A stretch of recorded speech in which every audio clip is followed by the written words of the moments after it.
Prologue. I'd never given the phrase dead man walking much thought, not until a few hours ago, when I'd been faced with the ghost of my father. Only he hadn't been a ghost. He'd been flesh and blood and bone, and he'd been breathing. Only a few short hours ago, I realized I was happy for the first time in as long as I could remember. I had a career I hadn't planned on and wasn't overly fond of, but it paid most of my bills. And I had a man who loved me, despite my numerous flaws. I should have known it wouldn't last. Anyone with the last name Graves was cursed from the cradle. The memories of the afternoon run-in with my father looped over and over in my mind. Jack had dropped me off at the house I'd grown up in, an old Victorian that backed up to the Potomac River. It was a house that brought nothing but bad memories, of a childhood filled with neglect, as well as the death of an old lover that had spattered the walls with crimson. The house was going on the market, and then it would be another family's burden, an empty vessel to fill with their own memories. I'd waved goodbye to Jack and had every intention of packing the last of my things.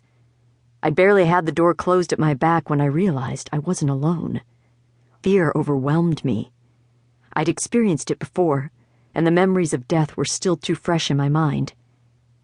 The floorboards creaked as he came from one of the back rooms, and I froze in terror. "So, you've decided to move in with Jack," he said. "I wondered how long it would take the two of you to stop dancing and get down to business. I always did like that boy." I tripped over my feet and slammed back against the door. Mewling whimpers escaped from my throat as my sweaty hand fumbled for the doorknob. But then the familiarity of that voice caught up to my brain, and my knees turned to jelly.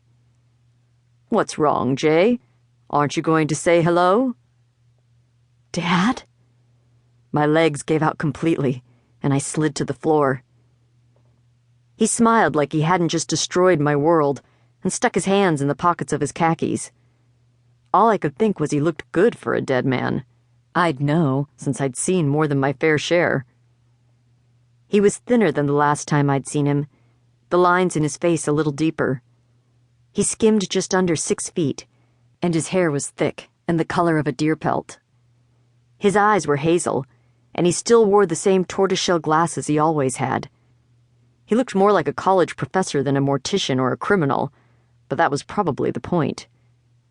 My dad could be accused of being a lot of things, but an idiot wasn't one of them. He knew how to blend, how to fade into the background, which was one of the reasons I'd never bought that he and my mom drove over the cliff on purpose during a fight.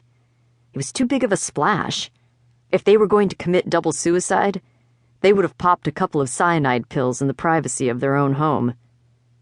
I shook my head, trying to get my thoughts back together, and I realized he was speaking to me. He sighed and squatted down beside me.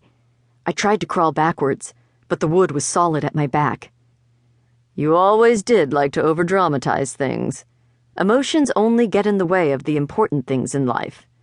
We taught you to keep a clear head, no matter what the circumstance."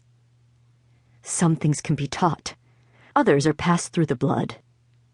I met his gaze with all the anger I'd been holding inside since I'd found out I hadn't really been theirs.